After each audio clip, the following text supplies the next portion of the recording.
It's a great pleasure to see all of you and to be here at the Asian Society. Since coming to the United States, I've been congratulated by many people, many times, and always I say to them, it's not yet the time for congratulations.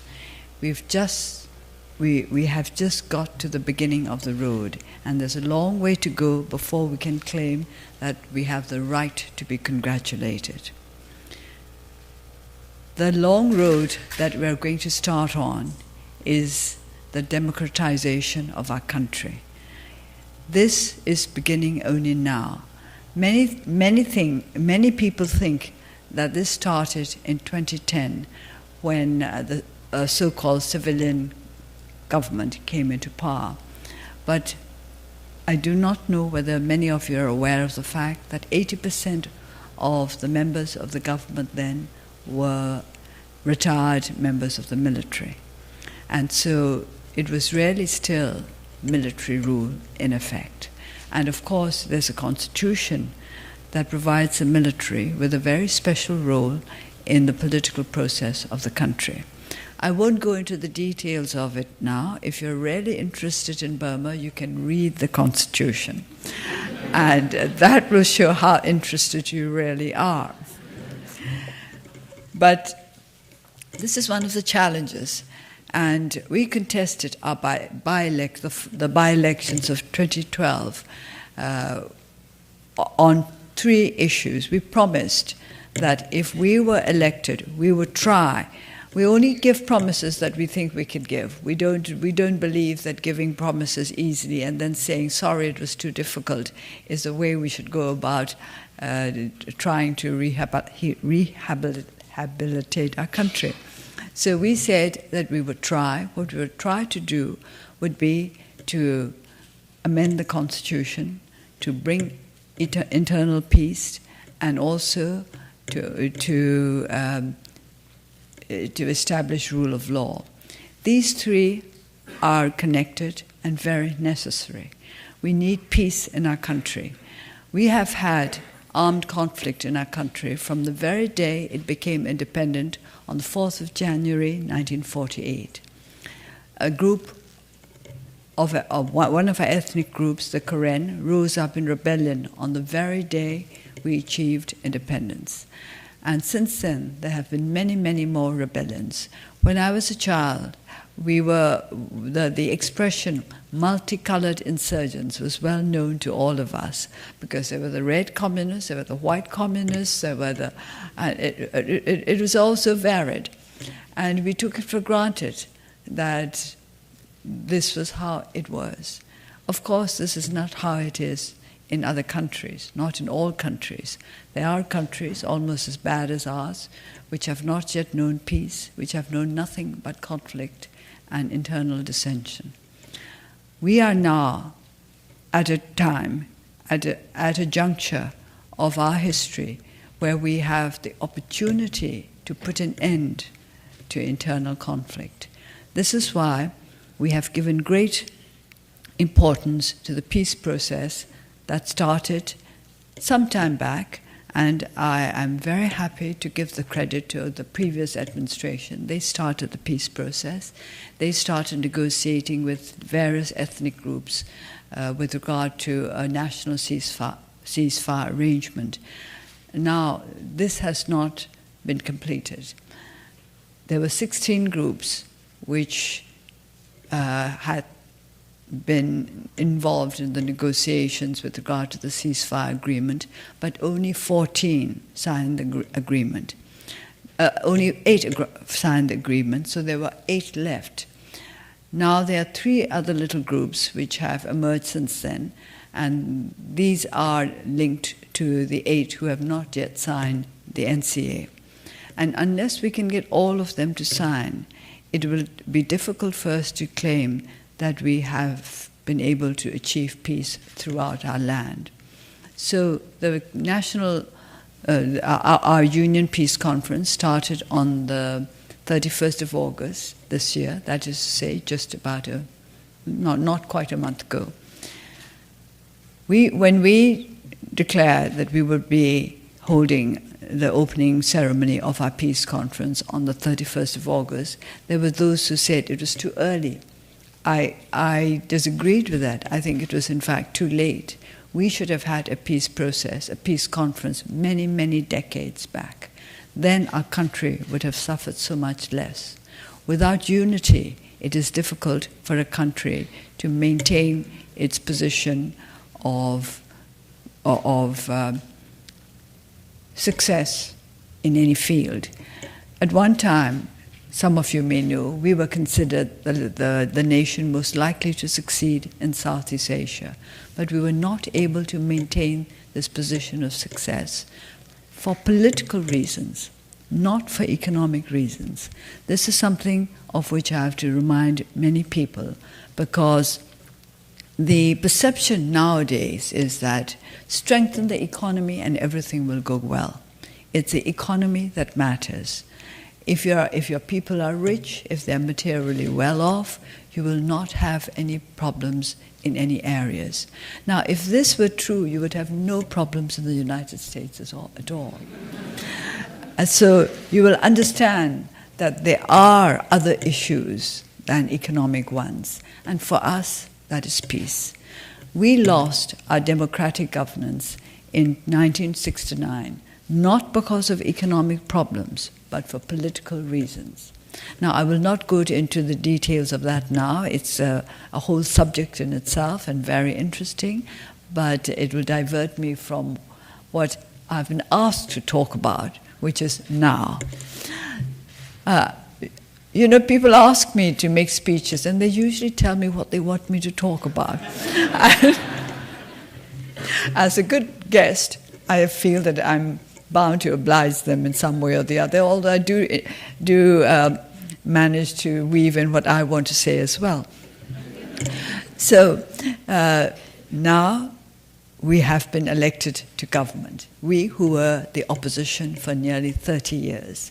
The National League for Democracy was founded in 1988, and since then we were in opposition until last year when we won the general election, when we won with an overwhelming majority. But an overwhelming majority that still does not give us the right to amend the Constitution. That's part of the old Constitution, which gives the military, really, the right of veto with regard to any meaningful constitutional amendment. 25% of the members of all the legislatures in our country, meaning to say the union legislature as well as the regional and state legislatures, are from the military. They are nominated by the Commander-in-Chief. And to amend the vital parts of the Constitution, which would make it truly democratic, we need to have more than 75% of the agreement of the members of our legislatures. Now that means that even if all the elected representatives from various parties all agreed on an important amendment, at least one brave soldier would have to stand with them and say, I agree that it should be amended.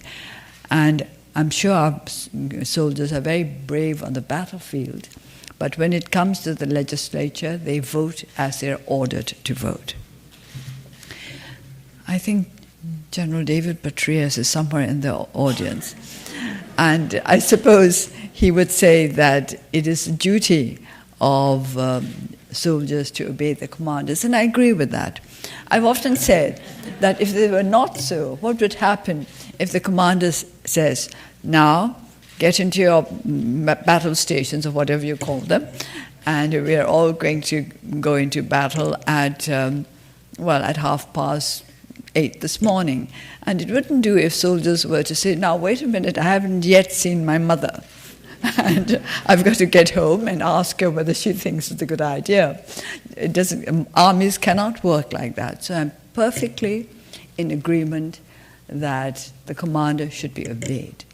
But our military commanders should have no role to play in the civilian governance of a democratic country.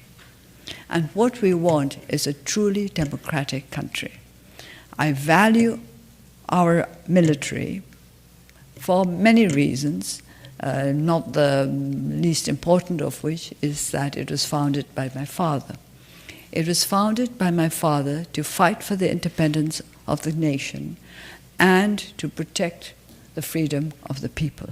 And that is what I would like our army to do. That should be its main responsibility.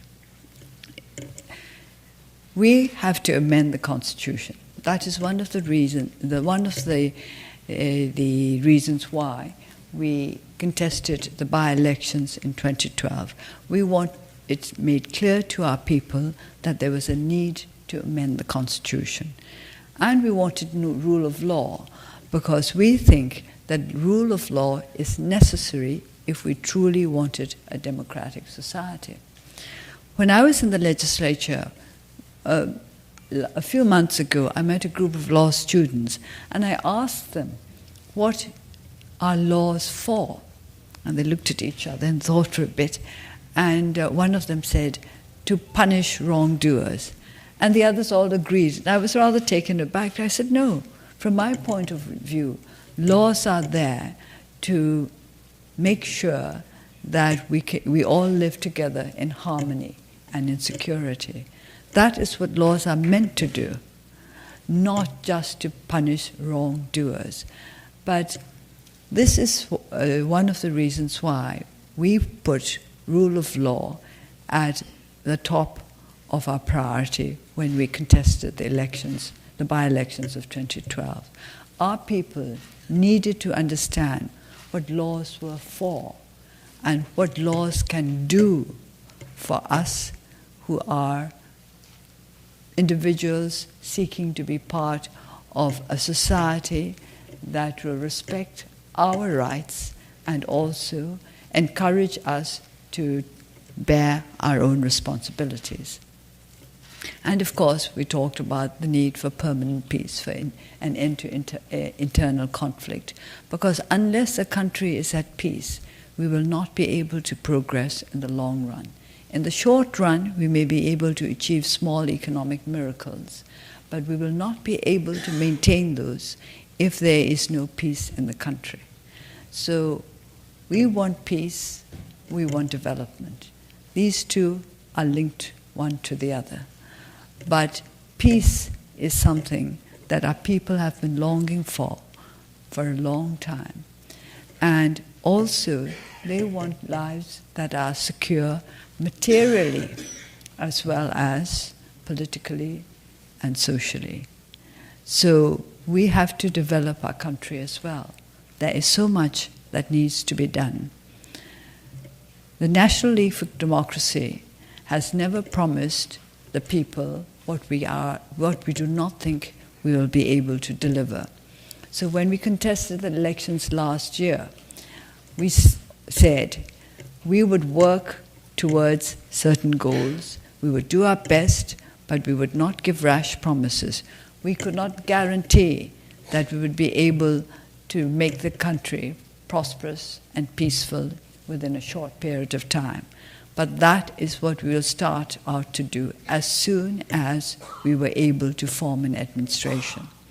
We won the elections last year, but because of the nature of our constitution, we were able to take office only at the end of March, which means that we lost 5 months in the transition. Now we have 5 years in which to do our work, but in effect, we only have about 4.5. And already almost 6 months are past. So we have 4 years left in which to lay the foundation for a truly democratic society. And in doing this, we need the help of all our friends and well-wishers. The United States has been a good friend to us. When I say to us, I mean to our country, to our people, to the National League for Democracy, to me as an individual. And for that, I'm happy to be able to say thank you to all of you today. We will always remain friends with the United States and with other nations across the world. When we became independent in 1948, that was our foreign policy, to remain to maintain good relations with all countries all over the world. We were one of the first non-aligned countries. We decided that aligning ourselves with either of the two powers during the Cold War was not to our benefit or to the benefit of the world as a whole. We do not believe in encouraging polarization then, and we do not believe now either in encouraging polarization or division. I don't believe in divide and rule. I think if everybody is friendly each with the other, then we all benefit from it. We all profit from it. So I do not think divide and rule is a short-term measure and can only be successful for a short term. What we want now is of all friends of Burma to join together to see what they can do to take us forward in our road towards genuine democracy. Businessmen, we invite to come to do business in our country and to teach those of our people who are not yet familiar with business practices, best practices. Those who are interested in humanitarian issues, we invite you to come and help with humanitarian issues in our country. But we would ask you to understand first what our needs are and what the needs of our people are. Humanitarian needs are not just to do with food and shelter and clothes. It's to do with tolerance, it's to do with understanding that rights and responsibilities go together. Everywhere we go, when we were campaigning during the elections, we made it quite clear that democracy has its responsibilities as well as its rights. Too many people think only of rights. I'm told that entitlement is a big word in the United States today. And I would like service to be as big a word, to serve. We should be proud to be able to serve. To serve is much greater than to be able to demand what you think you are entitled to. I don't think any of us is born with entitlement. We are all human beings with our own human dignity. And I believe that this must be recognized by all. But it's not an entitlement, it's a need. Human rights are human needs. If human rights were entitlements, then we would have to resolve the problem in a way which will create those who are against human rights and those who are for human rights. Of course, this is the situation still today. There are those who are for human rights and those who are against human rights. But if we could make people understand that human rights are human needs, and each and every one of us has these needs, and if we could recognize other people's needs at the same time as we recognize ours, then we will be promoting human rights. Too many people are interested simply in their own needs and in their own entitlements rather than those of others. So rights and responsibilities must always be addressed as a whole, as two halves of a whole. You have rights, you have responsibilities, and that is what we want our people to be able to do. So we would like to learn from you. You who have been living in a democratic system for for more centuries, because 8, 9, we can say many centuries or a few centuries. Anyway, you have been living in the system, but you know how many problems there are. You can't afford to be complacent, much less we can afford to be complacent. How can we afford to be complacent when you can't? We have not yet even got to the end of the road, whereas you have been there some time ago. But what did you find at the end of the road? More challenges. That is how it's always going to be. That is how this world works. Wherever we get to, there will be challenges. And I've often said that the purpose of education is to equip us to meet the challenges that will come up as we go through life. So that is the last thing that I would ask you to do for us. Help us to meet the challenges that we will have to face. There are many. It's political, social, economic. I will not go into the details of what these are because I think Kevin has prepared them in his questions and I will answer them then. So I was just supposed to tell you what we would, well, as I said, I'm usually told what to say in my speeches. And I was supposed to tell you what we would like the United States to do. The United States, there's the United States government, there's the United States Congress, there are the people of the United States, and there are various organizations like you. So all I can say is that all of you, in your own way, please help us to meet the challenges that we will certainly have to face as we proceed over the next 4 years to lay the foundation for a truly democratic federal union of Burma. Thank you.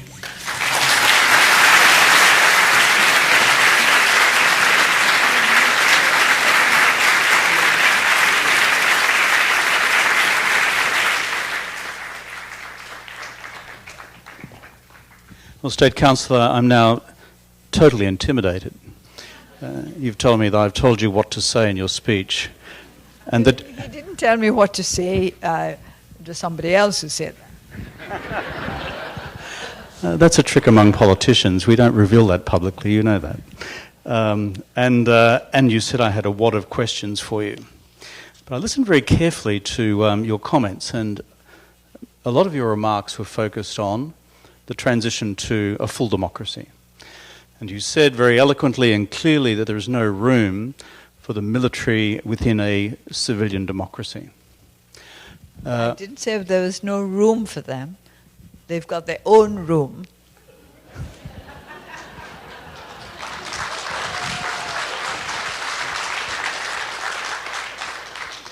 As the State Councillor said before we came on stage, Kevin, you asked the questions. I'll be answering them exactly as I so choose. But taking you up on that question, which is the fact that you have 25% still in the parliamentary institutions, both national level and down.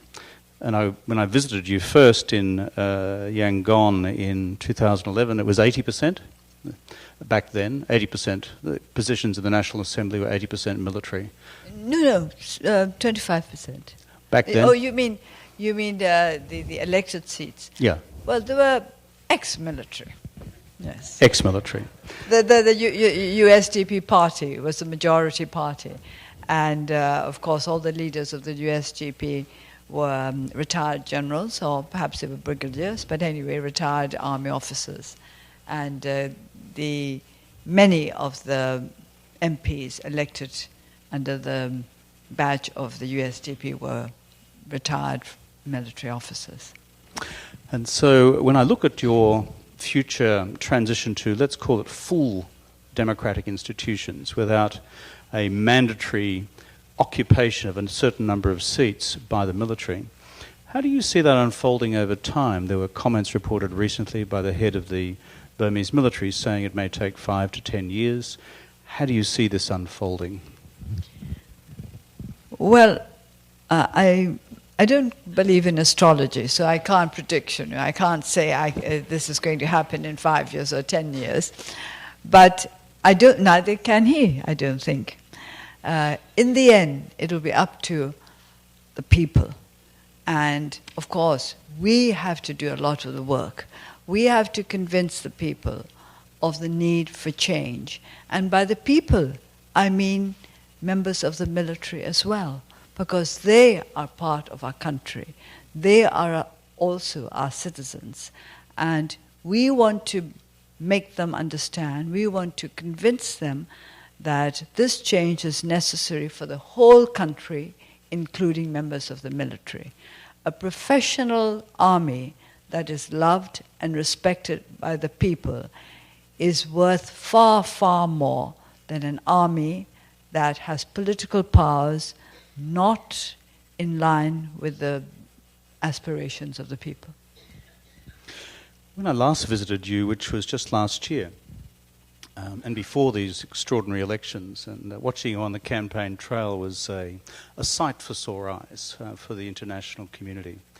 But I remember that on that visit talking to various representatives also of your military, and conversations that we had with them in this capacity as president of this Asia Policy Institute, was that if you go back to barracks fully and abandon your formal political role over time, then surely as a professional military, one of the great benefits which will flow will be a full and open professional relationship, say, with United States Armed Forces. And so military men's eyes usually light up at that point because they love exercises, they are proud of their professional achievements in the feat of arms. I notice that the United States has, and the United States Senate has introduced some openings for select military engagement with the Burmese armed forces. How do you see that unfolding in terms of providing strong, as it were, professional encouragement for the military to become like any other normal professional military in a democracy? I think it's a good thing for our military to engage with militaries with other armies from democratic countries, because it makes them understand how things work in a democracy, that the army is not involved in politics, but that does not in any way make them less. In fact, in some countries, such as the United Kingdom, I'm told that the army is the most respected institution in the country, according to the research that they've done, that the people think that the army are even better in some ways than those in the National Health Service. And why? Apparently the answer is because people see them as selfless. People see them as working not for themselves, but for whomsoever they are asked to protect, including non-UK citizens. For example, when they were in Sierra Leone, I believe that was 2 years ago, the people of Britain were really proud of their military.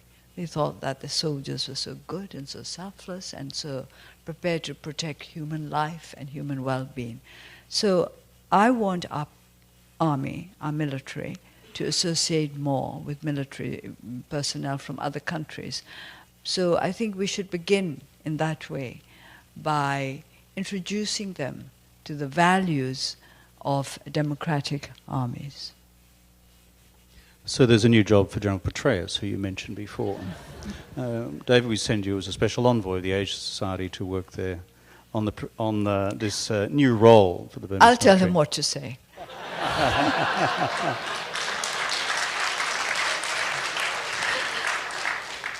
That's what I mean by civilian authority over the military.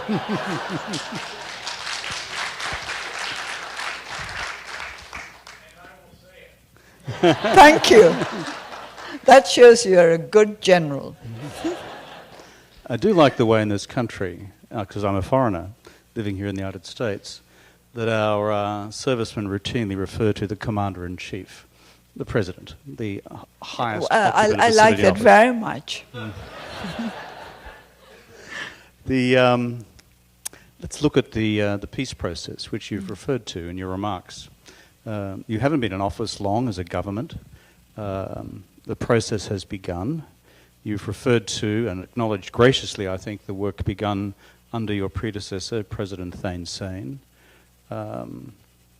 8 signatures, 8 still to come, and 3 at the margins. In terms of any external assistance in this process, as you would judge fit and appropriate, what might that be? Or do you see it as exclusively internal for the peoples of Burma to resolve? In the end, of course, we've got to sort out our own problems. But I do believe that everybody can help if they have a will to do so. And I think in this day and age, it's no use saying, oh, we have no use for foreigners. Foreigners must not be involved. Because who is a foreigner these days?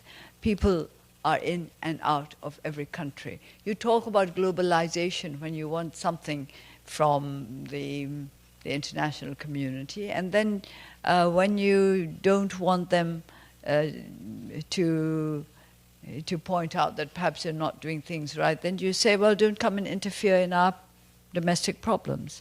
I don't think that if we are doing right, we need to fear anybody's scrutiny. And this is what I said this morning at the United Nations. This is with regard to the situation in the Rakhine, in which I think many of you are interested. And it's a big problem because we want harmony and we want peace and we want progress. The Rakhine is a poor state. The Rakhines are poor, the Muslims, they are poor. And we want everybody there to be safe and secure. Now, what we've been trying to do is to find a way of relieving communal tension and putting an end to communal strife. And to that purpose, we created a commission headed by Dr. Kofi Annan, because this is a matter in which the international community has been interested for quite a number of years.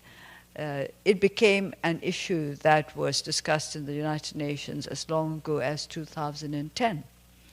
So we need somebody with an international stature to head the commission that is meant to look into the real problems that are plaguing the Rakhine state. And of course, some political parties started protesting against this. And they said that we were dragging, by appointing a foreigner, Dr. Kofi Annan, as the head of a commission, and including other foreigners, because there are two others, we were dragging a domestic issue onto the international stage. Well, we explained that it had been on the international stage for some time, and we had not been able to do anything about it. And that we're not afraid of international scrutiny. Why should we be afraid of international scrutiny if we're doing what is right? We should not be afraid of any scrutiny if we believe that we are doing what is right. And Kofi, as you say, is not exactly inexperienced.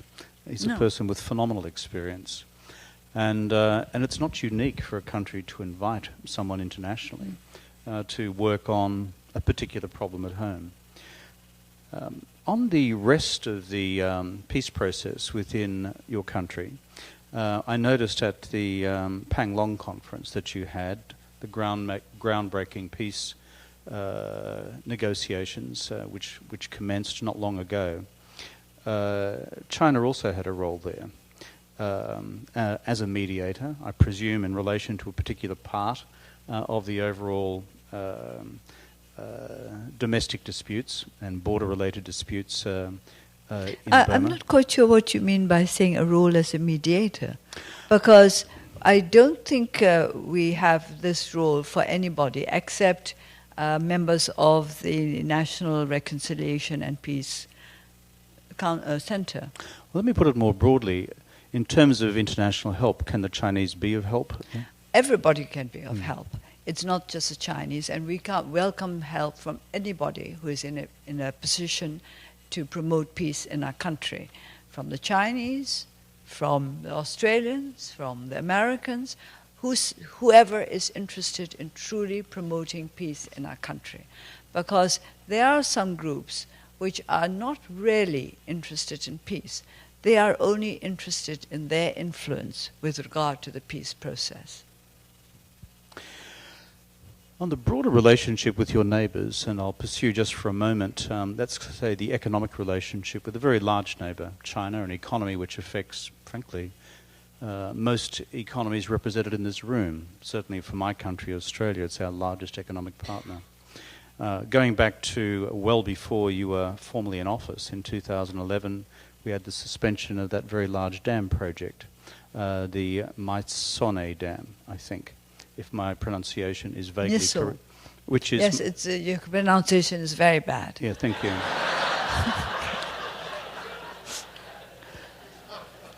If you like, I could render it in Mandarin, but... and my Mandarin's considerably better than my Burmese, which is... That's no use if you're speaking Burmese. You're absolutely right, State Councillor.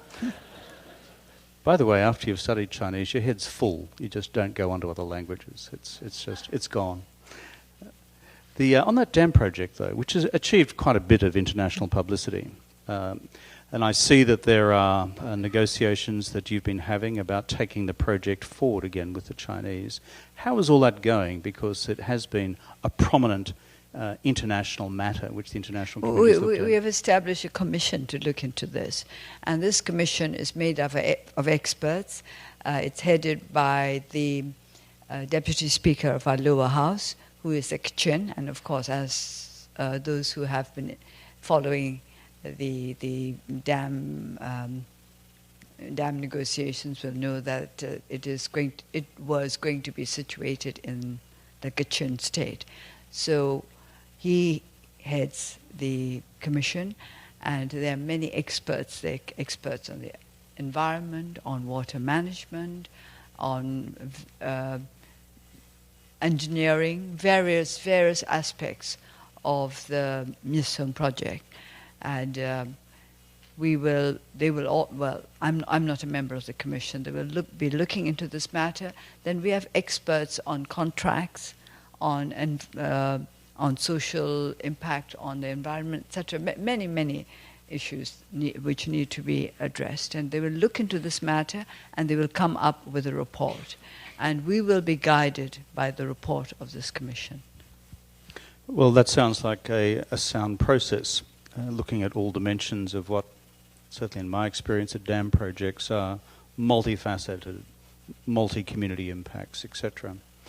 In this audience tonight, we have people who are from across the US business community and investment community, people who know the world and people who either are doing business in your country or the wider Southeast Asian region, or who want to. In terms of the economic strategy for your country, perhaps you could spend just a few minutes explaining how you see that unfolding and what particular interests you have as a nation in attracting foreign direct investment. Well, I had to speak to the U.S. Chamber of Commerce and the U.S. ASEAN Business Council while I was in Washington. So I don't want to repeat all the things that I said there. But if you're interested, I think perhaps you could get a copy of what I said to them. But we have just... we have not yet finished the process, but we have submitted the draft of our investment law to the legislature, and we hope that it will be endorsed very soon and that it will become a law. Previously, we had two investment laws, one for foreigners and one for domestic businessmen. The foreign direct investment law and the domestic investment law. And this is not pleasing to many of our prospective investors, and we decided that we would have to change it and we would have to have one investment law. And this is now, I understand, in the hands of the legislature. They will be going through it, so I can't really tell you exactly what it's going to be like, because in the end, lawmaking is the responsibility and the prerogative of the legislature. They may amend bits of it, they may reject bits of it, or they may pass the whole as it has been submitted to them. So the investment law that is going to come out very soon will give you a good idea of what to expect if you want to invest in our country. Our economic policy also we have brought out. The main thrust of our economic policy is job creation, because we need that if we are to develop as quickly as possible. There is a high level of unemployment and a lot of hidden employment. We do not even have proper figures to tell us how bad it is. But the fact that so many of our people are going over the border as illegal migrant workers to countries like China and, of course, mostly to Thailand, and Malaysia. This tells us that unemployment is a big problem. Our families are breaking up. You see many villages where young men of strong working age are no longer there. So many. I met some young men who had been working in Malaysia as illegal migrants for about 8 years. And they had never seen a city before they came to Rangoon. I said, you were in Malaysia for 8 years. Haven't you been to a city? They said, no. They went across the border through Thailand. They found their way to Malaysia. They were taken straight to a plantation. And there they've been working for 8 years. And they haven't seen a city. They've never been to KL. They were astounded by Rangoon. And of course we were astounded that people who had lived in Malaysia were astounded by the urbanness of Rangoon, if you like. And this is how our people have to earn a subsistence living. They send money back to their families, and the families manage to build themselves little houses, but they don't get to setting up businesses that will allow their men to come back and to live with them. So we need to create jobs. Everywhere I went, they told me, our greatest need is jobs. In creating those jobs of the future, a few of us were at dinner last night with Jack Ma, or in fact it was the night before. And Jack, Chinese entrepreneur, internet finance, going into a whole bunch of smaller rural communities in China, sees this as a gateway and a door to open up micro-business and small business opportunities in poorer regional areas across China. And there's some reasonably good data to suggest he's succeeding. Do you see a parallel possibility opening in your own country for the people that you've just described? Parallel, not exactly the same, because our situation is different from the Chinese situation. And whatever we do, we must not lose sight of the fact that we want to build up a democratic federal union, which is to say that in some instances we'll have to put political considerations before economic ones. For example, it would be much easier to set up some businesses in those parts of the country which are more developed, which have better infrastructure. But for political reasons, we must make sure that investment goes to the ethnic areas as well, which are less developed and which have fewer infrastructure facilities. So we can't look at our country in the way in which you look at other countries. Now, China was all right with regard to infrastructure. For example, the roads. Now, we are very poor on all-weather roads. Burma is a monsoon country, and a lot of our roads get washed away for 5 months of the year. That's just not good enough. We need weatherproof roads for our people throughout the country, not just in the main areas where the majority Burmese ethnic group live, but for all the other ethnic areas as well. It's a very large country. I've been there a few times. When you look at China, you wouldn't say Burma is very large. I'm Australian. We're big on the map as well. But no, it's a big country by Southeast Asian standards. Yeah, it's the biggest in Southeast Asia. Yeah, and it's a big population. And many of us look with great, I think, optimism and enthusiasm to how not just the democracy will consolidate itself, but the economy emerge as well. Are you getting support from your ASEAN colleagues in your national mission?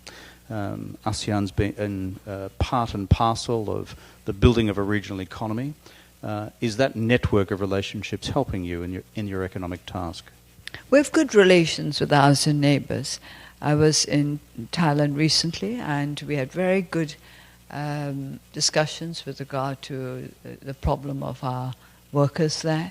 And we have decided that it's time that the border was marked out properly so that there are no unnecessary problems. So we are establishing better relations even.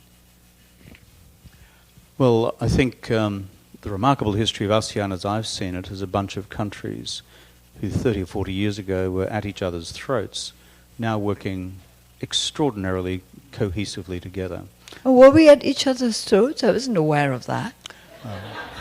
I don't think we were really at each other's throats. By which I mean the former Southeast Asia before ASEAN came into being. No, even then, I don't think our relation, the internal relationship of the region was that bad. I was referring to communist Indochina, CETO and all those things. And ASEAN has been a great integrating force. I would have thought there were greater problems between Indochina and America than between Indochina and us. And I wasn't even going to go there. But now that you mentioned Uncle Sam, because there are a few Americans in the audience. I'm glad there are some. Yeah. And my experience of having lived in New York now for a couple of years is that your country has an extraordinarily high profile in the minds of the American people, and therefore a deep interest in what this country can do in their economic and broader engagement with Burma into the future. I see the President last week announced his intentions of lifting the remaining sanctions on Myanmar, easing barriers to trade and supporting US $10 million in loans to small business in Myanmar. For the US government, if I could be quite specific about that, what would you like to see more coming from Washington as far as your country's future is concerned? I'm very pleased with what they have been doing so far, and I appreciate everything they've done. I'm very glad sanctions have been lifted. There are those who think that it's still too early, but I don't, because as I explained to Congress, sanctions were like a crutch, which we needed. But now what we need is, physiotherapy, so we can get onto our own feet without the crutches. We need empowerment. And the United States government has been doing everything they can to help us. I appreciate that, and I hope that our relationship will get better, that our friendship will be cemented over the years to come, and that we can work together. There's nothing I can say in criticism of what the U.S. has been not doing for us. They've done as much as they are able to do, and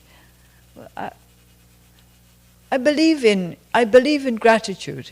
I'm grateful to our friends for all that they have done for us and are doing for us. And I really don't want to go on saying we want more and more and more. I always say to my people, I don't want you to be a people with your hands out.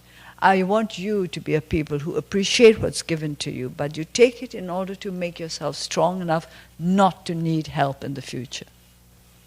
What a marvelous sentiment. A spirit of thankfulness in international relations rather than some of the other principles or practices we often hear and see. Finally, State Councillor, in your transition to democracy, and you've referred constantly to parliamentary commissions working on this, that and the other, and it's new, and you've got a whole bunch of new members of Parliament. Give me a sense of how the Parliament itself is beginning to shake down to its new life. Here in the United States, they have something called filibusters. They're kind of fun to watch. I'm not sure they're fun to be in. In Australian parliaments, we don't have filibusters, we just have fisticuffs. So parliamentary democracies are a many and varied thing. How's yours evolving? And internally, how are the relationships proceeding within the institution? Well, apart from the fact that, of course, 25% of the members of our parliaments are not elected, I think they're getting on well. Some of our regulations and some of our procedures might seem a bit strange to you, but then some of your procedures seem very strange to us. And our procedures seem strange to us as well. We're doing well. The legislature, before the elections last year, I would say that the legislature was the most democratic institution in the country because we had good speakers who were fair, who were even-handed in the treatment of the members of parliament, and although we were a small majority, we were treated as the main opposition, which we were. There were only 44 of us in the union legislature, but we were still the party with the largest number of MPs after the USDP, which had the overwhelming majority. So Parliament started really to become democratized, and we are continuing with the process. And I have to say that we have an excellent speaker in the lower house, a good party man, and a very, very, very fine lawyer, and that's important. Well, knowing the rules of procedure and running a House of Parliament is an art form in itself, as we've seen in all these democracies over time. To conclude, State Councillor, you're among friends here at the Asia Society. You've been here before. It'd be lovely to have you back again sometime before too many years go by to report on how things are going. So can we see you again? I'm not going to report to you, but I'd be very happy to speak to you. We are here to listen. That's all right. I'd be very, very happy to speak to you again. But I prefer it if it's a two-way conversation. That's good. Well, we'd enjoy that as well, and that's why so many of the questions that I've asked and you've accused me of having a big list here actually come from all these folk out there.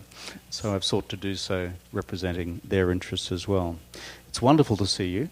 It's just a delight to see you in this position of high office which you now hold within your country. For those who have observed your career and your life with admiration for such a long period of time. So, ladies and gentlemen, please show your appreciation to Aung San Suu Kyi. You're not going to ask them to applaud. I don't like this.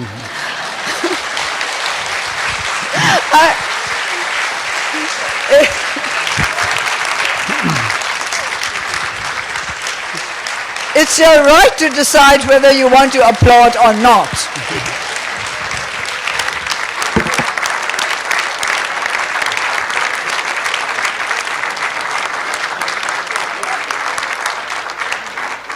This is where you respectfully remind the State Council of Burma that I'm chairing this meeting. I can ask them to applaud if I want to.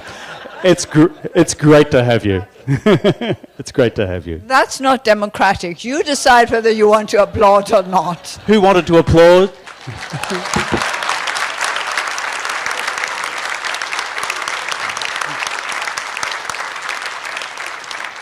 Anyone here not want to applaud? I hear silence. The democratic process for the evening is concluded. Thank you so much.